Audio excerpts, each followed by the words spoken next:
10, 9, 8, 7, 6, 5, 4, 3, 2, 1.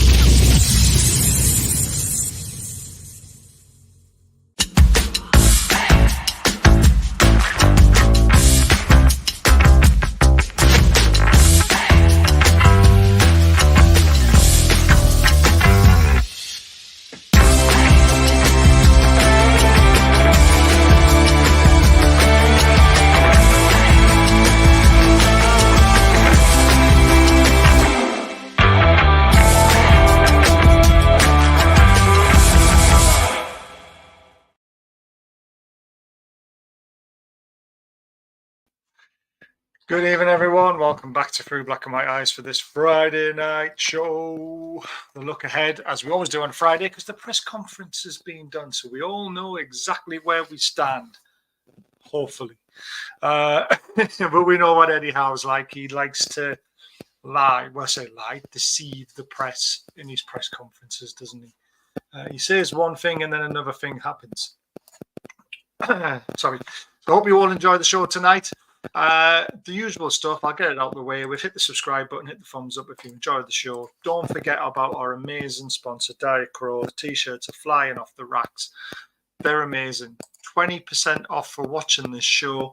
So please get to their website, which is in the link below, and buy a t-shirt for Christmas. Buy for a loved one or anyone who can do it. There's the link if you want to become a member. To tidy up to yourselves, 99p. I've got some amazing prizes to give away. We've got 2 Alan Shearer photographs because Patsy hasn't claimed theirs. So 2 signed Alan Shearer photographs to give away. We've obviously got the t-shirt from Diet Crow, and I've also got a pin badge left as well. Leslie says, evening all, please subscribe and share to your socials to help the channel grow. Really nice of you, Leslie. Leslie's the mod and always in charge of this show. Super chats are available bottom right hand corner if you want to. Members only draws incoming. Right, let's bring Phillip in, who's made it. How you doing, Baz? How you doing? Good evening, everyone. Good evening, Baz. You need a stand for your mic, so you don't have to hold it, mate. I do, but it's too far away. Yeah. Brilliant. What I'm going to do is are you hearing any feedback, or is it me? Okay, it's gone now. Mate. It's gone. Okay. What I'm going to do is I'm going to cut that where you said it's really small, and I'm going to send it out to all the women on Twitter. Oh gosh. I got to be careful what I say. Limited. I'll say limited.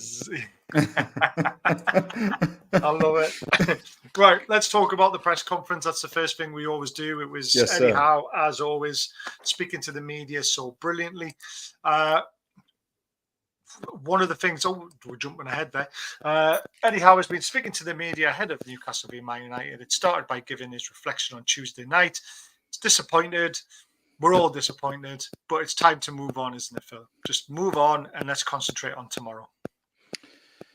Yes, and I think he's handled it, in my view, how I think Arteta should have handled it. And I think and that's no slight to Arsenal or anybody else. I think I said it to someone before, an Arsenal fan before. I think that was on this channel actually. You know, the way Arteta blows up, it puts his own team's progress in the Premier League in jeopardy. It's not the way they play. It's not the way they because they play really well. But I think it's him, and I think how you can tell that he's not pleased. You know, he's not happy, but he's not going to put a negative light on Newcastle or the performance. Now everybody else is doing the talking for him. That's what makes it so good in terms of how he's handled it. And I think the law in terms of itself is vague because they want it to be vague. But it's a shame. It's a shame. But I think Howe's is dealt with it masterfully, in my opinion. Oh, perfectly. And without going into the conversation about Arsenal, I think Arteta did it just because his team was that poor against us. He wanted to try and deflect it, didn't he? That's it. We're past that as well, to be honest with you, but the Arsenal fans on. It was Eddie Howe's birthday. He had a nice cup of tea, bit of cake, had a very nice birthday, family, low-key event. That's just Eddie Howe all over, isn't it? Yeah, and he's... sorry, my camera's off. All right. he's managed it, and I think he forgot during the actual press conference itself. He was saying, because I think one of the reporters had to remind him. It's like, oh yes, it is my birthday. I forgot. Like, I think it was a couple of hours before his birthday, wasn't it? So I think because he was obviously midnight would have been the time, and by the time he got off from the Paris Saint-Germain game and got into the interviews, it would have been around about 11 o'clock, wouldn't it? And about 10:30. So they were saying happy birthday to him for tomorrow. He's like, oh, I forgot. Happy birthday, Mr. Howe. Exactly. Who was Arteta anyway? I love it. You mentioned it before there, the handball rule. He's mentioned it as well. We're not going to bang on about it, but he says the handball rule is very vague. I mean, personally, when you read the description of what is in the rules of UEFA released, it's not vague. It says if it deflects off another part of the body and hits the arm, it can't be given as a handball. That's not vague. Exactly. But I think Eddie Howe's trying to be careful of what he says. So yeah, like a mic connection static. That's what I was saying. Do you know what it is? It'd be my phone being next to the mic. Is that better? Yeah. Peace. Oh, I can feel peace now. It's my phone. It's my phone. Have you seen how many heads have rolled since that incident with us in terms of the referees? Yeah, they took them all out, didn't they? All out of action for the games on Thursday night, and I think they're even down for a bit further, aren't they? Yeah, I don't know. You might talk about it later in terms of Mr. Mbappe's comments. No, we're staying away from shite like that. Okay. Told you, we're past it. We're very over wise. it. Very we're wise. Over it. Big club mentality. Exactly. It's just a little man who was devastated. He never scored past us, did he, in 180 minutes? So it just shows you how bad he was, or how well we dealt with him. Well, he scored a penalty that shouldn't have been a penalty. That's it, isn't it? Oh, yeah, of course. Yeah, well, that's it. I mean, yeah. I still don't class it as a goal. Removed from games next week as well. They are. Wasn't there a VR decision in the Bayern game? I don't know. I didn't watch it, to be honest with you. I have to bring this up, and I don't, because you will become the forgotten man if we don't keep talking about him. Yeah. And this is sheer praise in my eyes, because Paolo Maldini is the man who made AC Milan sign him. He says he had to fight to get him signed. Everyone was against it. So it makes me wonder why AC Milan was so against buying him, and then why they were so quick to sell him. But we're pleased. We've got him. He's our player. And we just want him to see him fight and fit next season, don't we? Yeah, and I think part of it, they've had quite a few financial issues themselves, to be honest. And this was and I think that with the money that we were offering, it was too good a deal for them. And yeah, it's hard to say if they knew straight away. And I don't think, in terms of AC Milan, sometimes I feel like this is only a feeling and opinion.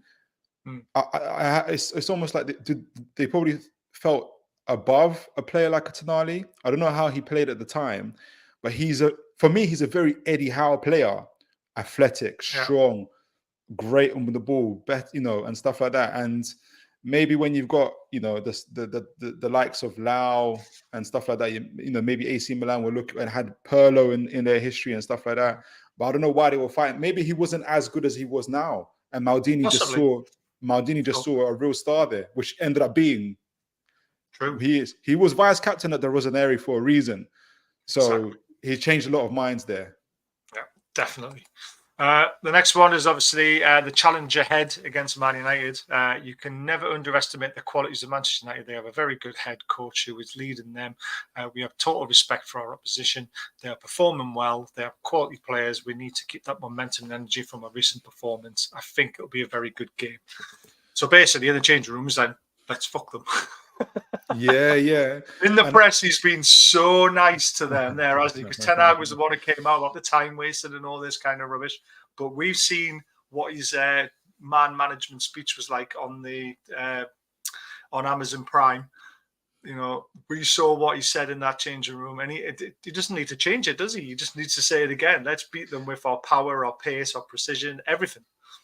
Yeah, and when he said it, he was so short, sharp, and quick. He doesn't go for the long speeches, 10, 15 seconds, but it gets straight to the point. And Yeah. they really got straight to the point in that game. It was incredible. But I'm glad what he said, because I don't know about you, but I've been listening to a lot of comments, and a lot of people make us, it's the opposite of the Chelsea game. So we're the overwhelming favorites, and there's a way of handling that. And we're going to go into the game, but I don't think Man United are as a walkover that maybe some people think they are. So I'm glad to see, and I'm not surprised to see actually Eddie Howe having a very sober look on in terms of his view of the game itself. Yeah, I agree, but I also think we're gonna. No, I want that to happen too, definitely. It's just the long history I've got with Man United. Of course. Exactly. Anyhow, on Sven Botman, Botman's obviously, I mean, we miss him, but we don't miss him as much as we thought we were going to miss him. I heard someone say that Lascelles is just as good as Botman, and I nearly threw a wobbler. But I turned Twitter off and just walked away from the conversation. Sven is not training with us at the moment. We are building up to his load after his injury. He is reacting very well to the work he's doing. We would love to get him back. He's a big player for us. I mean, he is. He's massive. He's a miss. He's a colossus. Everyone would have him in like the best all-time 11 since 1990 in a Newcastle shirt. Yes, because he is that good. 100%. But it's a mystery, this injury, though, isn't it? Because they haven't really come out and said what it was. They just said it was something to do with his knee. Yeah, and then he's just because I think they expected him back before a couple of weeks ago at least, but then obviously they were really concerned about it flaring up again. And just to go back in terms of what Sven, people forget about Sven Botman. I think if we had Sven Botman and Tonali for the PSG game, we would have won that so easy. I mean, PSG are going. I know we're not supposed to go over it, but I think they're just forgetting about just how thin our squad was, and I think we were just 2 players away from giving them another 4-1 hiding to be in my opinion. But we were a bench away, weren't we? Really, we were exactly. That's exactly it. And with Botman, I think that's the it's down to the elite, close to the elite management of Eddie Howe, where people can say, and I don't blame people saying it, that we haven't missed Sven Botman. I thought for the League Cup games, I guess both Manchester teams, we thought we were very, very thin, but we've got a system going. I think obviously we missed Sven Botman obviously for his defensive capabilities, but I don't know. I've seen him. I got a chance to see him live over the pre-season, and there's things that happen on the pitch that you can see, obviously, as like from seeing the game live. And I forgot what team it was. Was it Fiorentina? Or I can't remember which team it was that we're playing against. No, it was it Nice or Fiorentina? And their number 9 would not go anywhere near Sven Botman. He kept on going. He didn't want. Every time he looked up and saw Sven Botman, he went to the other side of the pitch. And so it's that aura that he and we've missed that. And obviously his ball control, his calmness, it's what gives us our control and our ability on the ball. And so I can't wait to have him back. Him back. Gary thinks it was a twist and impact his knee, which caused unusual swelling around the joint. I mean, there could be, because we're always talking about every time he tried to move on his knee again, the swelling came back, but they weren't sure why it was coming back. I think that was the mystery to it, because they thought it was clearing up, and then it kept on coming back again. And I'll say the one thing that we also miss from Sven Botman is his quality on the ball. Oh, 100%. 100%. And Lascelles does well enough, and he has his moments against Chelsea. Just like, your bum starts twitching. Like, why is he running into the midfield like that? What are you doing? Yeah. He's improved, and I think Howe's asked him to do it, and he has improved. But there's times when I've watched him, like in terms of him giving the ball, sometimes one touch, he does. And you know what? I said to myself, fair play to you, Lascelles. You're doing your absolute best. You're not as comfortable doing it, but you're doing your absolute best. And so, I mean, I was thinking about it yesterday, Baz, where I thought because our squad's so thin, if only we could have. I don't know if you remember last season, especially, we would have periods during games that we would have such control over the ball that it gave our rest of our players breaks. But it was that triangle between Botman, Gomeris, and Shaw that gave it to us. And then, we could really do with that right now. We could really do to that, have control right now. Get 2-0 up and play 60 minutes of triangle. Precisely. and just finish it, and we all go home, and that's it. Yeah, We I could love do it. that. I mean, Shaw is so good as well. Let's face it. I mean, The most underrated defender amongst our rivals, Mm. in terms of he's so underrated. But I think it's just one of those things where obviously if you're not supporting a particular team, you won't know that. But for us, for me, he's so exceptional. Yeah, people don't get to see the whole 90 minutes a lot of the times, do they? Yeah. When we're in the ground, we see it, that we see what he does. It's Precisely. even match of the day miss stuff out, and you're like, well, how come they missed that Shaw run out? It was absolutely amazing. But they do. Next one then. So anyhow, update on Sean Longstaff and Joe Willock. I did tell you about a week ago that Sean Longstaff would be missing for about 2 weeks. So he's finally come out and admitted it. It took a while, but we hope both Sean and Joe aren't long-term injuries. We hopefully will get them back. It's difficult to give a definitive time on when they will be back, but we hope it won't be too long. I reckon he's got another week to 2 weeks for Sean. Willock, I'm not sure about because I don't know his injury, but I know Sean's was ligament swelling from the collision against Havertz, and then the way that he tried to block the ball and screamed. Yeah, that's what it's come from. His foot's out of a boot now, which is good. And it's just waiting for the strength to get back into it to be able to run on grass and be able to kick a ball again. So he can't be too far away. I think for Willock, it's his Achilles. I'm sure Achilles. I think I read that somewhere. Yeah. But I mean, he's a massive miss. From getting him back, I was like, yes, we've got Willock back. And I was thinking our bench is a tiny bit stronger and we can throw him on or start him. And then he's gone again, just like that. And it's so unlucky, isn't it? Absolutely. I like what Jez said because it's so true. When yes, it is true. Yeah. He's going to score. It's like it's like we know that if Cher gets injured in the first 5 minutes of the game, we're definitely going to win the game. Yeah. Yeah, Leslie said it as well. Yeah, you just said it as well. Shaw gets a head injury, we win a game, which happens so many times. That's the one thing I'm worried about. It hasn't happened a lot. It hasn't happened this season yet, though, has it? Maybe once he's gone down with a head injury, which is unlike him. It's happened a couple of times. Yeah. It's like, don't get a concussion. We haven't got anyone else to play. He's tough. Cher is tough. He's a good-looking man, but he's a tough man at the same time. I'll tell you that. Yeah, without a doubt. I'm surprised he's still good looking as he is. The amount of challenges he takes. Surprised, yeah. But to be fair, if he shaved all his hair off, you'd probably see all the lumps. Exactly. I bet he's got an ugly skull. Nick Pope, obviously, he comes under criticism. I did criticize him. I wouldn't say it's criticizing. It's just noting a fault in his game. And I think in the next year to 2 years, Nick Pope will be replaced by a goalkeeper who's comfortable on the ball. Yes, you might lose a little bit of the shot stopping, and you've got to be careful what you wish for. But yes. The game against Paris Saint-Germain was perfect for Nick Pope because we weren't trying to play out from the back. We were just booting it away. And he was needed for his shot stopping capabilities, which is second to none. And I know that. His shot stopping is unbelievable, but we don't need his shot stopping in every game. You know, when we're playing against weaker teams, we want to control the ball because we know we're going to be having more of the possession. Yeah, and that's where a ball passing goalkeeper comes in very handy, and where Nick Pope doesn't, because he's not facing as many shots. But when you're playing against Man City or an Arsenal or a PSG, you need a Nick Pope because you're going to be facing a lot of efforts on goal potentially, and that was. That 31 shots on our goal. So Nick Pope's his performance was outstanding. I'm hoping we don't need him much on Saturday, though. I think we might do, because despite everything, I'm trying to focus on the good bits of Man United, and their attack has improved. They scored some spectacular goals of late, and I think we probably will. My hope is that we won't. But I guess we'll get into the game a little bit more. But yeah. I actually think that we may, and this is just my opinion, we may probably go for a replacement in this summer or next summer. Next summer, I think that's just my view because it'll be the second window.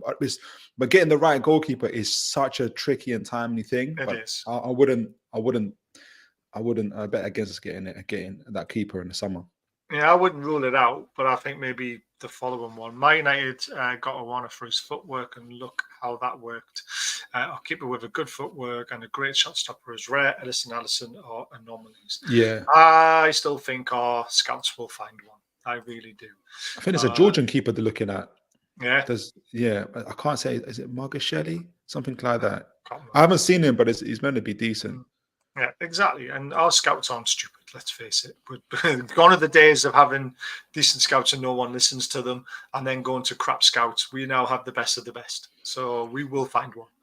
Yeah, it's between the scouts bring him in, then it's Dan Ashworth, Eddie, and Steve Nixon, isn't it? The Trinity there. So yeah. Yeah, exactly. There's some cracking goalkeepers around. You just got to pick the right one, and it's probably going to cost a lot potentially, unless they unearth something that we've not seen. So it'll be interesting to see. I'm going to ask the question now before we get later on into the show, because I think it's an important question, and it's in the title. Is this a 6-pointer? Is it too early to call this game a 6-pointer for the top 4? No, it's not too early. It's not too early, because that's who they finished. Everyone forgets Man United did finish 3rd last season. Somehow they finished 3rd last season, because this I think someone pointed it out, is since Man United are performing so badly, but they're still here. Any other team, if we said it's Arsenal, Man United, Man City, whatever, we're like, that's how champions behave. I'm not saying Man United are going to be champions, but if they're playing badly and getting results, then what are they going to be like when they start playing well? Yeah. Eventually, they are going to play well. This isn't going to be Man United forever. They are going to start playing well at some point.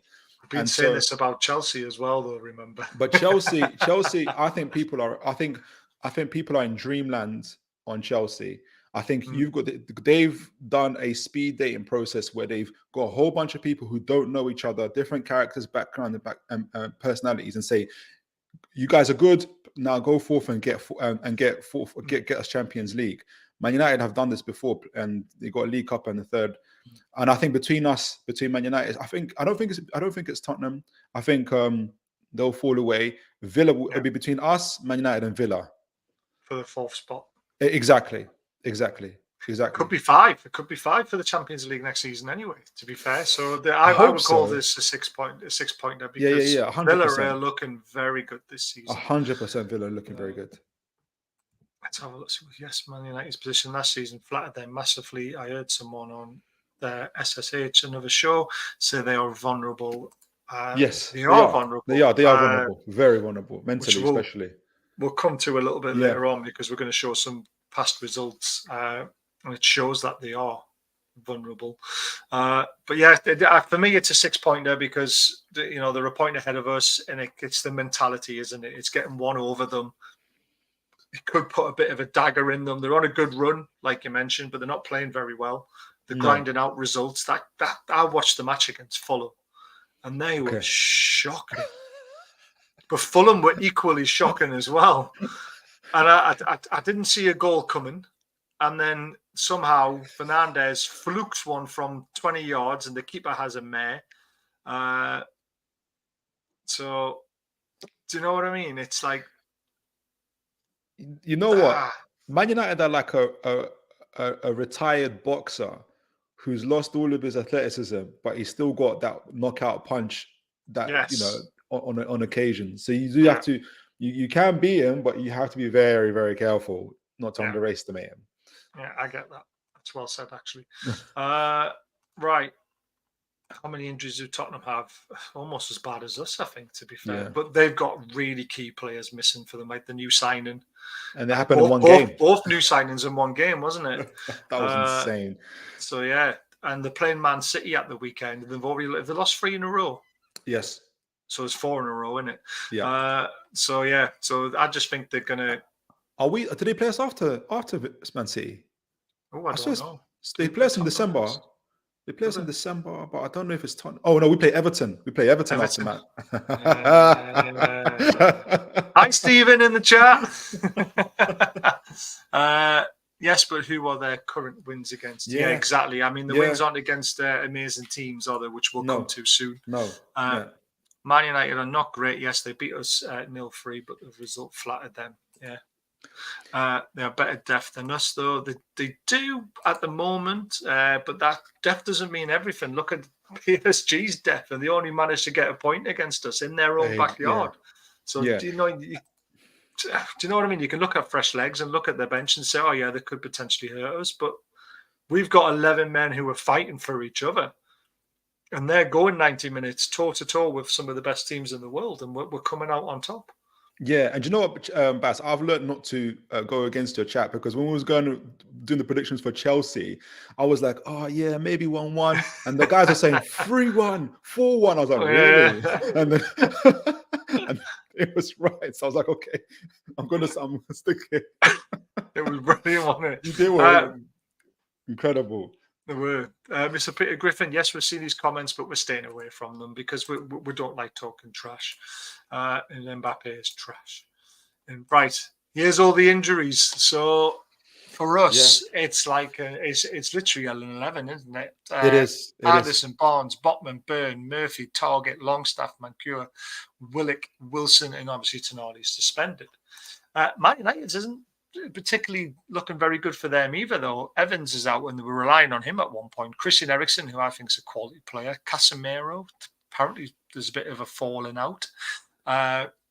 Tyrrell, you got Martinez, you got Sancho, you got Diallo, and you got Mount as doubtful, but I think he could be missing for the game, which is very, very interesting. And Varane, is Bissaka injured? Because whenever I hear Man United fans doing their lineups, they never include Bissaka.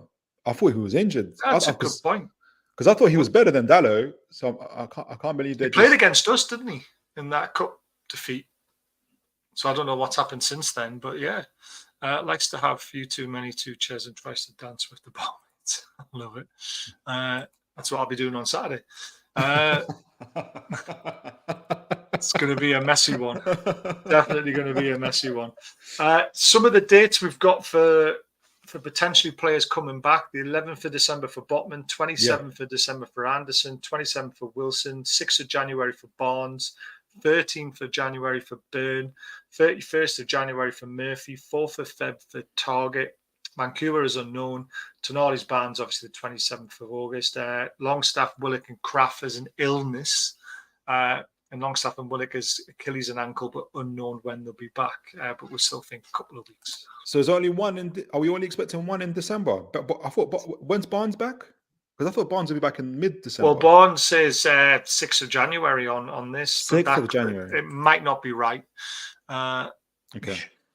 And Baz is on the BS. Thoughts and prayers. Call him early on Sunday. Yeah, I quit drinking, then John's made me come out. So I'm blaming John. Did I happen to mention he's my favourite uncle? We still have a handful of games before players start to come back, though we do. But I'm still confident with the players that we've got. All my train's been cancelled already. That's brilliant. I'm going to have to find out when my train's going to be available tomorrow now. That's so annoying. It is, isn't it? It does my head in. Right. Your team, I mean, to be honest with you, let's face it, it picks itself, doesn't it? Yes. I think everyone's expecting that team to be fair. It's the same team that played against PSG. It's the same team that played against Chelsea. But the Man United team on SofaScore looks like this. I mean, Rashford for me, I would sign him. I really would. If you were to sign anyone from this Man United team, who would you sign? At this moment in time? Yeah. Kobe Mainoo. Kobe Mainoo and Miley in the middle. Oh my word. Yeah, is he one for the future though? Both of them are, because he's 18, Miley's 17. They both can do this very similar role. They're just full out centre midfielders. Then all the 6, 8, 10 business. They are pure centre midfielders. The both of them. It would be amazing to have both of them. And you can play Guimaraes with them, Joe Linton with them. You can play a different style of midfielders with them. It'll be incredible. So at this moment in time, I mean, yes, Rashford speaks for himself, but I would love to see Kobe. I can't wait to see them play against each other, but to have them both in our team, incredible. See, I just think how we get Rashford back to his best. Oh, 100%. 100%. 100% he would. He'll be playing across the front three, anywhere from left to right to the centre. And people will be like, oh, wow, Marcus is world class. Exactly. He gets a lot of stick, doesn't he? Unnecessary for me. But again, that's the pressure of being in a Man United That's the shirt. pressure. That's the pressure of being in the Man United shirt. It is. It is. And he hasn't. I don't know the ins and outs of it. People call him a purple patch merchant and stuff like that. But so if I'd love to have his purple patches in our squad, in our team. So I wouldn't go against him. I just think he's a bit lost in the system. Whereas anybody comes into Newcastle. Look at Gordon, happy as anything right now because he knows exactly what he's doing. You can he knows whether to go past the player or whether to go inside, whether to press, whether to go back. He is loving life. Was it 5 goals, 2 assists? No, 5 goals, 3 assists. 8-goal contribution in 13 games. So that's Gordon. So what's Marcus going to do? What's Rashford going to do? So yeah, I think you're right, Baz. I think he would thrive under Eddie Howe. He would absolutely thrive. I think you would. Apparently, I just like to socialise with his mates and don't blame him. Life's too short. Yeah, that's Ches is pretty much nailed on it. To be fair, like I am the kind of person who like to drink with, but you could end up anywhere. It would be like The Hangover. Tiger in the bathroom. Yeah, Tiger in the bathroom stuff. I'm telling you, I can't remember anything when I wake up the next day after a good drink. But I don't drink very often these days, so I still think I can drink like I used to when I was 19, which is not a good mix. No, I can tell you that right now. Right, I've got some interesting stats. I'll do my stats. Yes, please. So, on. Nufc have scored 3+ goals in the past 11 of 18 current Premier League sides they have faced under Eddie Howe. How good is that? Yeah. I love that. The Chelsea win was Eddie Howe's 16th win by a 3+ goal margin. he's a monster. Gone are the days of like trying to scrap a 1-0, 2-1 win. He doesn't do that at all. No, definitely not. And he never takes his foot off the gas. It could be 2-3 goals up, and I remember against, was it Sheffield United? We were 5-6 goals up. He then sticks on Isak. He sticks on. I'm like, good. He has no mercy, and that's what you got to do. So definitely not. You can't have that, can you? You can't have mercy. You've got to nail. Goal difference is massive. I mean, if you look at we'll come to the league table later on, but our goal difference between Man United is just it's in a different. I think they're on 0 from what I saw last time. 16 goals scored, 16 goals conceded. Is that right? Yeah, something stupid like that. Yeah. Historically, from the 6th of the 4th, 1895, when Man United were known as Newton Heath, to the 1st of November 23, Nufc have won 45, drawn 41, and lost 91. That's not good, is it? No. And Newton Heath became Manchester United in 1906, even though they never united with another team, but they somehow got the word United into their name, which still peeves me off when people call them the United. Rumour going around that your fans are bringing 3,000 Premier League place cards to Goodison to say under the Lion logo. Correct. Is this true? I think that was a Big Frank tweet. To be fair, I don't know if it was or wasn't, but I cannot see us doing that. I mean, why would we? We're not like the Premier League's. The Premier League hate us. They hate us. Why would we want to back the Premier League? I used to have a tendency to fall asleep by the river covered in garlic bread and pizza after a heavy night out. That is very dangerous.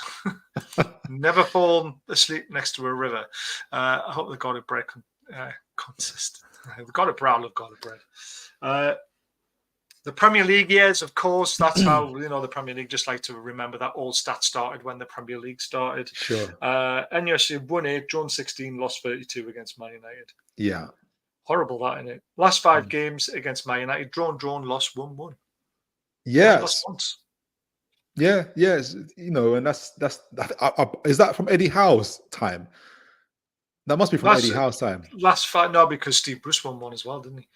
It would have been, because they'll have the cup game in there, won't they? Which will be the loss. So the Carabao Cup game. Okay. Because we beat them last season and we drew. We beat them and drew last season. When did we lose? With Eddie Howe. Have we lost to Man United with Eddie Howe? Yes. Apart from Ronaldo's return. oh yeah, that was Steve Bruce though, wasn't it? Nope. Oh, was that Eddie Howe? Yeah. Okay. I'm sure it was. I think that was Steve. Is it Steve Bruce? I think that's Steve Bruce because I felt like when I think about the game, I got a Steve Bruce feeling.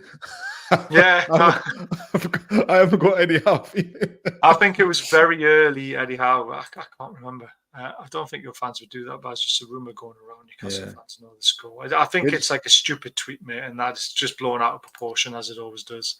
How long before Everton get an answer on their appeal? After the season finishes, and they're probably. They're going to get the 10 points back. Can you imagine if they said, well, we're not going to dock you 10 points this season because you've survived by 15. We'll give you the 10-point deduction this season. Can they make it worse? Say they can. I think they can. Because you repeal something, you've always got the worry of it being worse or better. So it's a risky business. They should have just took the 10 points and moved on. Personally. Carabao Cup at Old Trafford, 3-0 was the first win there for NUFC since 2013. Who scored and what was the score? Kabay 1-0. Yes, very quick. What a game that was. That was a fantastic game. Brilliant. We did very well that day. Here's a bit of a strange one. Ticket site Seat Pick named Eric Ten Hag the world's sexiest football manager in 2023.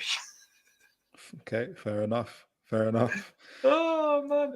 Unfortunately, sexiness doesn't get you points on the board, but okay, it definitely doesn't.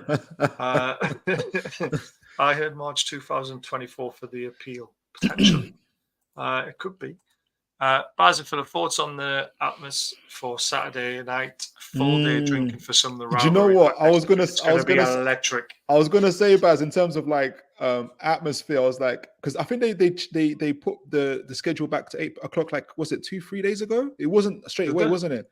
Yeah, because I remember someone saying, oh, they put it back. They put the time back, and I thought, oh, is this getting worse for them? 8 o'clock. They had to put it back because Man United was playing on. They played Wednesday, didn't they?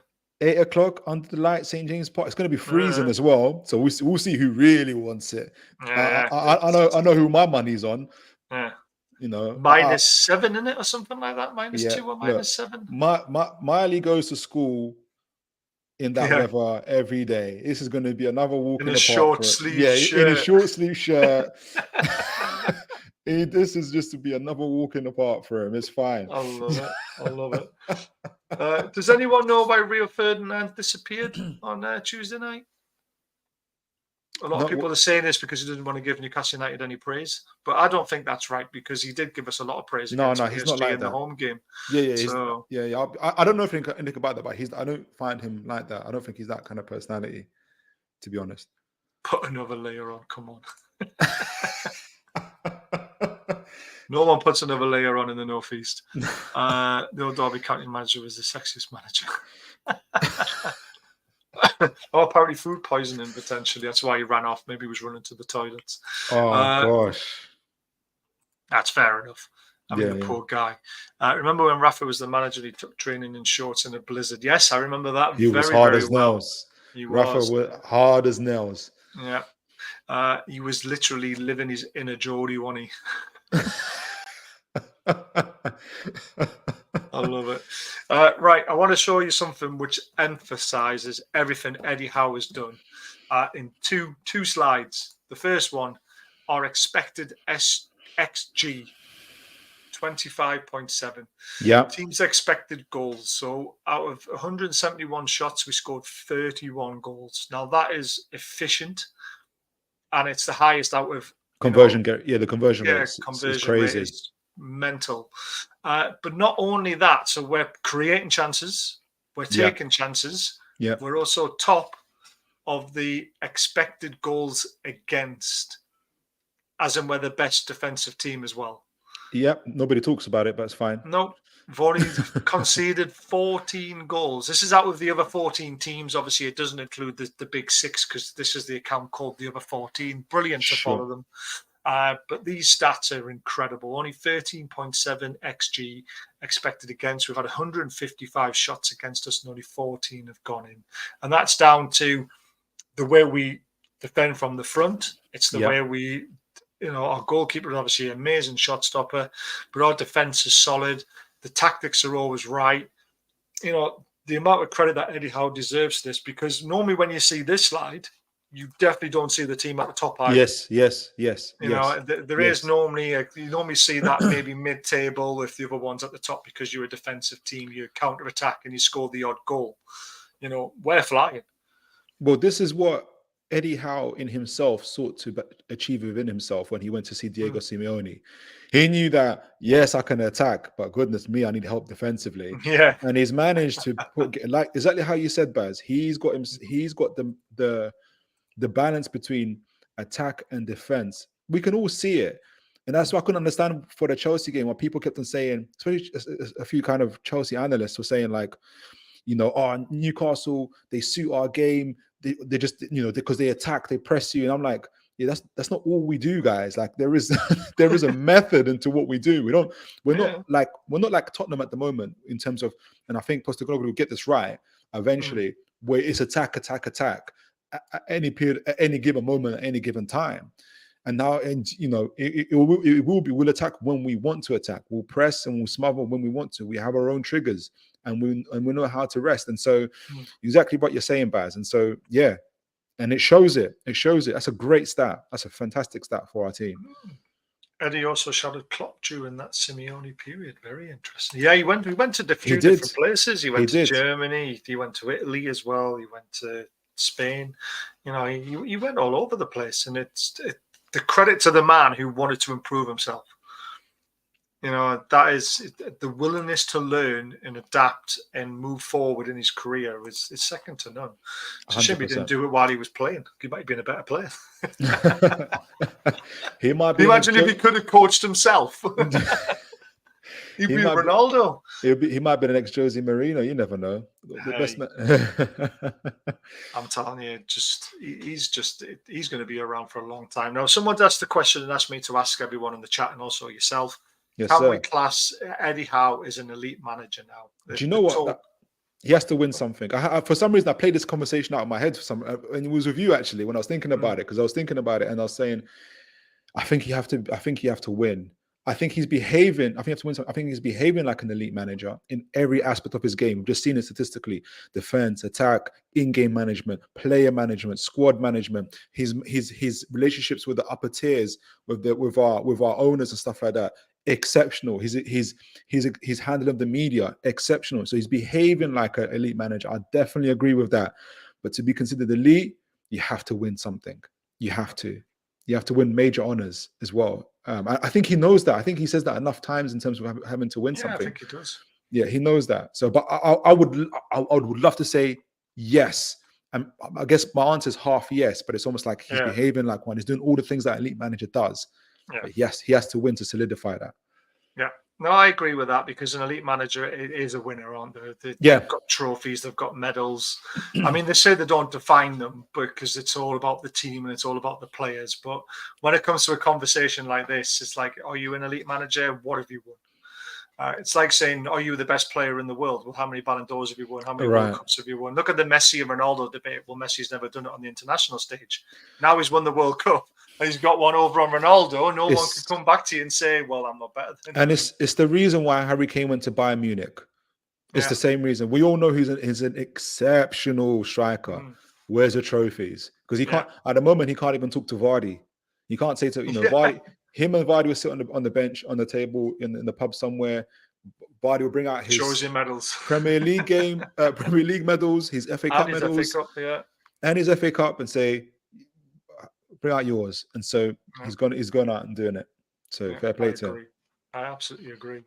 Where do you think the game's going to be won and lost for either team? I think personally, it's such a cliche, but it's going to be won in the midfield battle because with them having the young lad and McTominay, if their two are on their game and try and stop us, I don't think they can. I honestly don't think them two can stop us, but you just never know. McTominay's popping up and scoring goals again, which is quite worrying. But I think it's won in midfield. And that's such a cliche, but do you agree? No, 100%. I was listening to a lot of Man United folks about the game and where the weaknesses, and they definitely highlighted the midfield as their main point of weakness. But I also heard an interesting perspective, like listening to Mark Goldbridge and others, was that I think it's almost going to be one and loss for them on Ten Hag. So Really? so they were saying, and they might be right, was that, for instance, with the current players that are fit, their best defense would be Shaw and Varane in the middle, with Reguilon on the left and Wan-Bissaka on the right. However, Varane's fallen out with Ten Hag, and they need Ten Hag to swallow his pride and beg Varane to come back on. Is he going to do that? Unlikely. So therefore, if he's not going to do that, he's stuck with Lindelof and Maguire, and he's going to favour those guys, and those guys have been playing well. But Maguire and Lindelof against Isak, Gordon, and the others, Miggy, and Miggy, that's gonna be a rough day.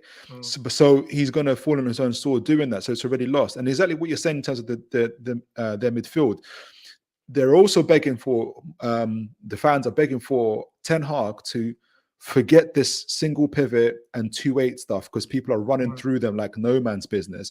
And please put a two-man pivot, probably like you said, Kobe Mainu and McTominay. It could be McTominay and Fernandez, going up. But is Ten Hag going to do that?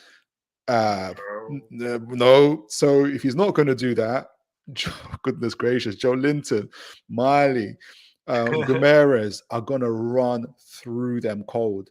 And so, that's why I'm saying that the feeling for them is, especially for Man United fans, it's going to be a tough. Even if he did that team, it's going to be tough anyway. But it's going to be even worse if he doesn't change it. And the other thing is mentality. And I think you'll probably talk about that. They went 3-1 up against Galatasaray. I was watching that game. They were playing really, really well, And I mean, if we had made that mistake that Owana made twice, we still would have had our heads held high, and then we would have went forward to try and get a fourth. They seemed to drop back and crap themselves, didn't they? Really, they were 3-1 up. You should be seeing that game out. Yeah, and there was someone made the. Sure. No, exactly. And then the point that was made to me as well is that Galatasaray play with essentially with almost like a 4 at the back and 6 up front. So they haven't got anybody in midfield. So if you just organize yourself a little bit, have 2 or 3 guys in the midfield, they could have controlled the game, Man United. Yeah. But they, like you said, their heads gone, and they just went blow for blow. It just turned into a fight when it could have been a boxing match. Yeah, and it's a street fight instead of a boxing match. Basically. Exactly. And that's Galatasaray. They're used to that in Turkey. But against Newcastle, like I said, every time Chelsea wanted to have a fight, they lost. Arsenal wanted to have a fight, they lost. Man United don't have the mentality nor the physicality. My worst fear would be if they go into a double pivot and they try to do counter what they did to us in the League Cup final. But they need Casemiro, they need Varane, they all need to be on the same side as Ten Hag. Yeah. And again, it's down to Ten Hag on that one. So yeah, that's my thoughts. I think it's the midfield. I think it's a selection of players. They're still a good team. I don't underestimate them, because like you said, against Fulham, that was just a crazy game, but they still got world-class strikers, or at least world-class in terms of Fernandez and stuff like that. So you can get that. I think it'll be a high-scoring game, but I think if Newcastle are going to be Newcastle, I think the probabilities of us winning are quite high. As long as they can keep the legs going, because we will only have Lewis Hall on the bench, potentially someone to come on, so it's going to be precisely. But you know what? We beat them with Kraft and at centre back. Yeah, this is true, and they had a decent team out as well. And they had a team, they had a very decent team out. I'll tell you what, though. I mentioned it very quickly because we're talking about where it could be won and where it could be lost. The way it could be potentially drawn or won for Man United is Luke Shaw playing a blinder, because if he is playing that left back, he'll be doing a lot of covering. I like Luke Shaw. So do I. His quality. He's playing against Miggy, Bruno, Trips. And like you said, it's going to be almost like I said this before. I thought this would be against Chelsea, but I was proven wrong. Where which one is going to get, because my initial thoughts were it's going to be a race in terms of who gives out first, their mentality or our physicality, in terms of just our, Yeah. can we do it? But then the Chelsea game, I was like, no, Going, didn't we? but we had a heavy game against PSG. They had a heavy game against Galatasaray. So Yeah. and obviously they got a few players back. It's going to be late night. It's going to be a hell of a game. It's going to be a hell of a game. I think we probably had a decent rest as well. I don't think Eddie Howe would have had them in intense training or anything like that. He knows how fragile we are at the moment. So he's hoping we don't get any more injuries. So I think they'll be bang fit and ready for Saturday. Right. This is how the votes went on SofaScore so far. So 8,571 people, including myself. 47% for a Newcastle win. 3,256 think it's going to be a draw.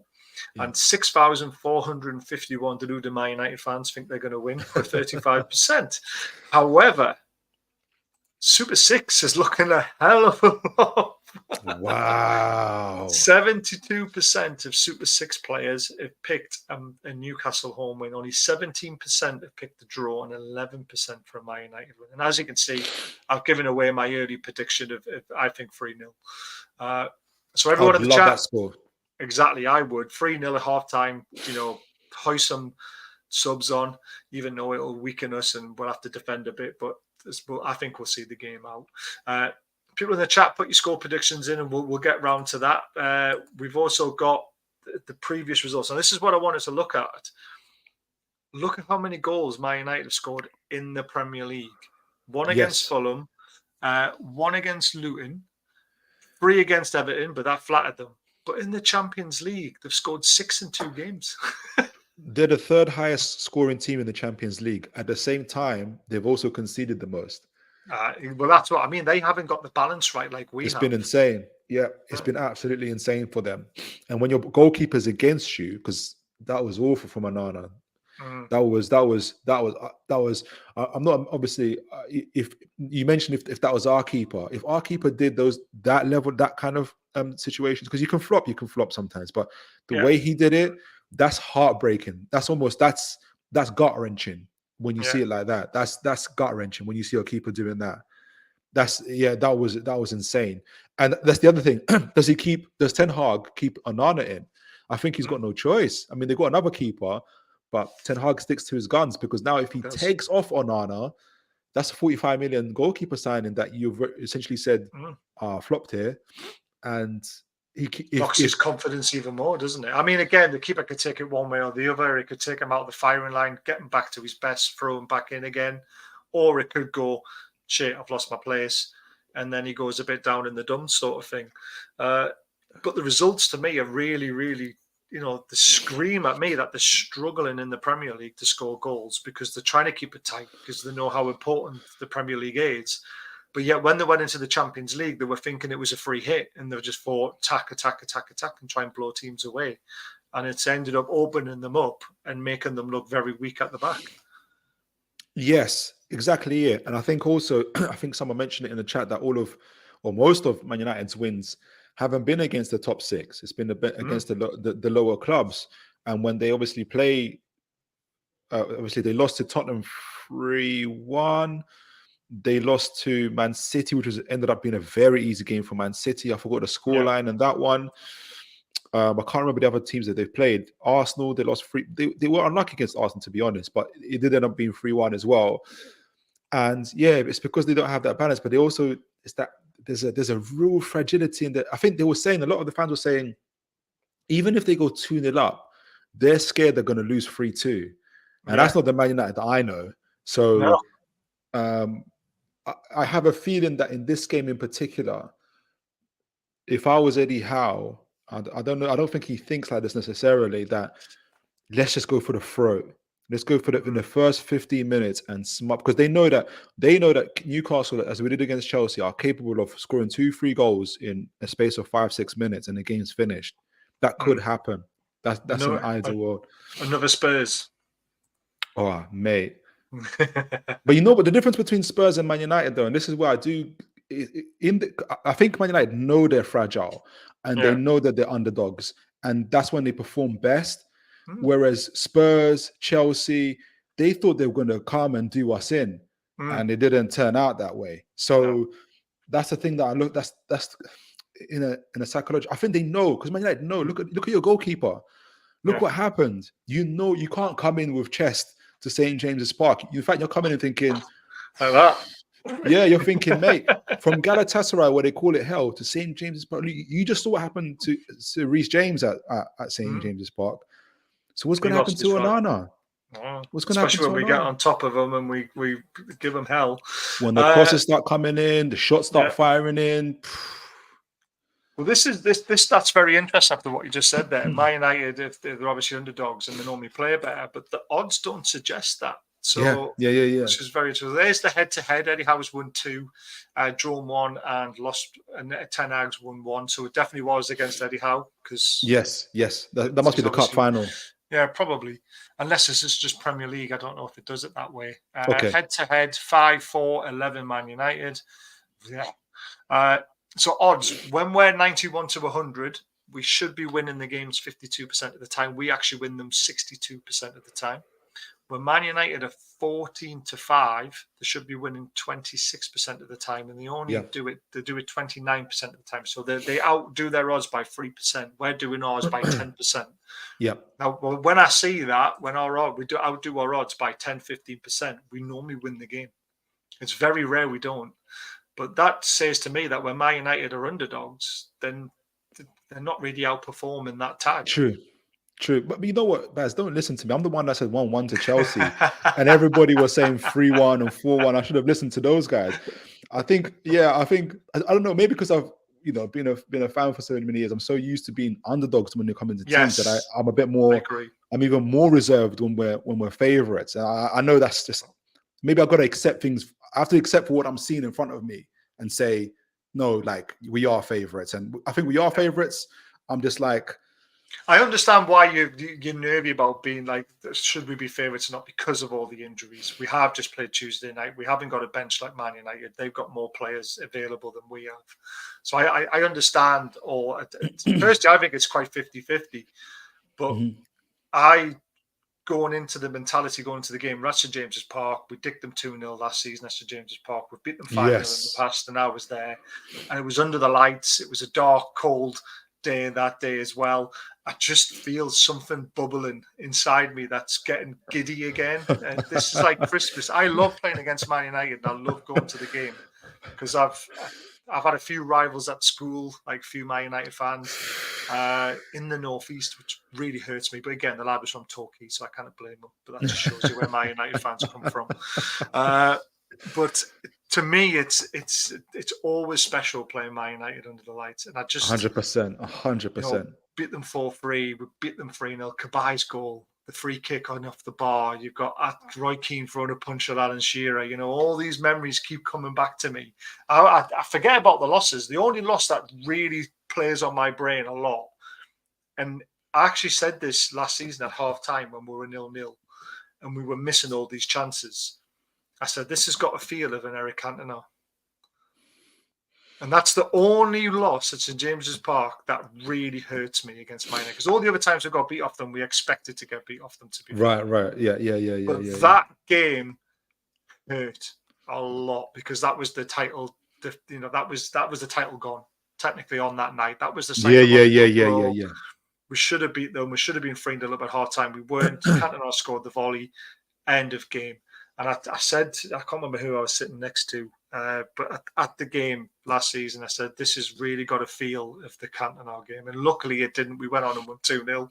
Everyone's like, don't say that, man. I'm just like, but you know what I mean? When you're missing chance after chance, you've always got that niggly feeling that they're going to nick one. And they started the second half for the first 5 minutes quite well. And then suddenly we just went bang. And we were Do you know what? You're totally right. And I think the first goal in this game, as it was in Chelsea, is going to be so important.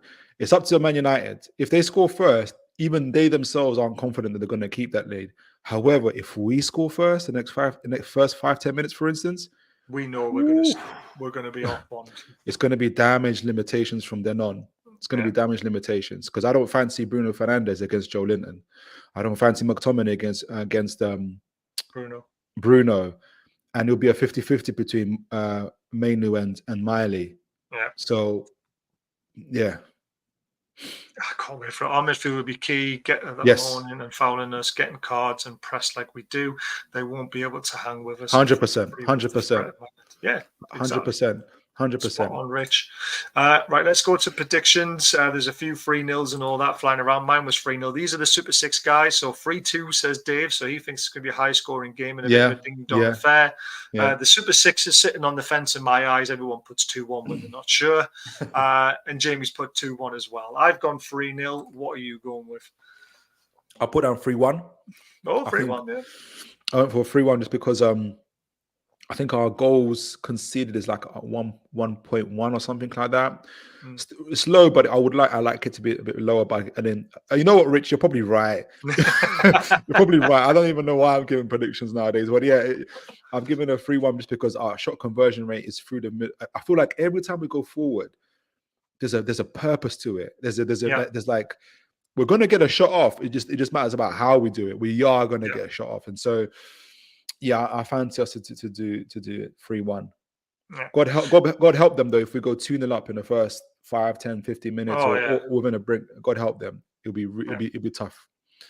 Oh, last week we mentioned the stat about keeping a clean sheet. We didn't quite do that against Chelsea, but we've still got a decent record at home at the moment, winning more games than we're drawing, which is something we needed to improve on from last season, and we have. Yes, we have. That loss to Liverpool really hurts, but you'd rather lose a game than draw 5. 100%. Because you would rather win 100%. 4 of them and maybe draw 1 instead, and lose 1. So I'm not too fussed about this stat that we've lost three or 4 already this season because we've still got 3 more points than what we had last season at this stage against the teams that we played against. Okay. Yeah. So if you mirror the teams we played against and the results, we're 3 points ahead of what we had. Excellent.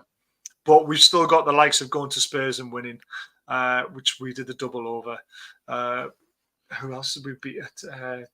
But we could better some results, like Man United, we drew 1-1 at Old Trafford. We deserved to win that game, and we didn't. So that is interesting. This is the reason why I asked if it was a 6-pointer. I mean, I know Man United are 6 and we're 7th, but Man United have been so poor, they still find themselves 6 points off top. We've been playing really well, and we find ourselves 7 points off top and 1 point behind Man United, which is really frustrating. That is... I'm looking at it and you see plus 17. The only other teams, that's Liverpool and Arsenal and Man City territory, our goal difference, which is insane. Well, let's. I mean, we did have that fluke. I mean, I don't call it a fluke, but that anomaly match against Sheffield United. Normally, you win those games 2-3-0, don't you? So potentially, our goal difference is higher than what it would normally look like because of that game. I would say plus 12 is probably where we would normally be after these amount of games, which is still fantastic. Plus 17 is unreal. But let's just say if you knock 5 off there, because you don't normally beat teams 8-0, normally it'd be around about plus 12, plus 13. So we're out doing... like Villa, Tottenham level. Yeah. And exactly what you're saying, Baz, because Tottenham are playing City, and if that game goes how we expect it to go, we could end up being, if we will beat Man United, I'm going to say it this time, we will beat Man United, then then by this time we jump them, we're going to 5th, and I that would be really good. That'd be really, really good. Arsenal are playing Wolves at home. I can't see much more they'll than beat Arsenal them. Win. They'll beat them. Sunday games. Who's Villa got? You've got Bournemouth away. Villa got Bournemouth away. Bournemouth are in decent run of form now since they beat us, and they got a decent performance last week as well, didn't they? Villa aren't very good away, I don't think. No, they're not. Chelsea are home to Brighton, so Brighton could find it a bit difficult, so we'll keep them further below us. Liverpool are home to Fulham. Fulham never really do well at Anfield, do they? So, So, yeah, I reckon we could jump 2 places. I reckon we could be sitting 5th. We'll still be 7 points behind Arsenal. But, hey, I tell you what, going 2 points ahead of Man United at this stage of the season with what their goal difference will then be minus, ours will be plus 20 potentially. That means we'll have a plus 23 better goal difference than Man United if it goes the way I think it's going to go. Yeah, And exactly. 2 points better off as well, which would be absolutely insane for me. Yeah. But Baz, I don't know if your phone is next to your thing again. Or Oh yeah, sorry, I was yeah. looking at the fixtures one. And you know what, Richard again is right. Well, you do look dangerous going forward, and imagine if we're 2 goals up, in 20 minutes. Yeah, it'll be, yeah, Yeah. it could be goosebumps stuff, really. Could be another 5-0 again. It could be. I was going to say. I was going to say. I was going to say. Absolutely praying for a 5-0, and then the town will be bouncing afterwards. All the YouTubers will be running home to do their thingy thing, and I'll be in the pubs getting absolutely hammered, celebrating the 5-0 win. Sod coming live on air. I'm going to get drunk. Look after yourself, Baz. I was going to send the search and rescue team after you.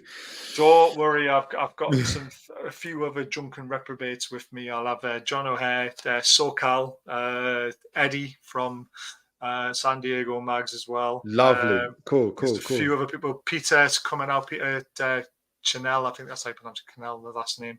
He's a really nice lad. There'll be plenty of people out, so I'm really looking forward to it. It's not often I get to go out in Newcastle. It's probably going to be the first time since me and Julie went out for our birthday with her husband and a few other. That was the Burnley game. I want to say the Burnley game at home, and we won. Was it 1-0 or 2-0? 2-0. 2-0, yeah. That was the Burnley game. Yeah, that was the last time I was out in Newcastle. I wasn't even out. I was just literally in one bar watching the game with them lot and getting drunk. And then we had a couple. Then I ended up playing crazy golf at 1 o'clock in the morning. As you do.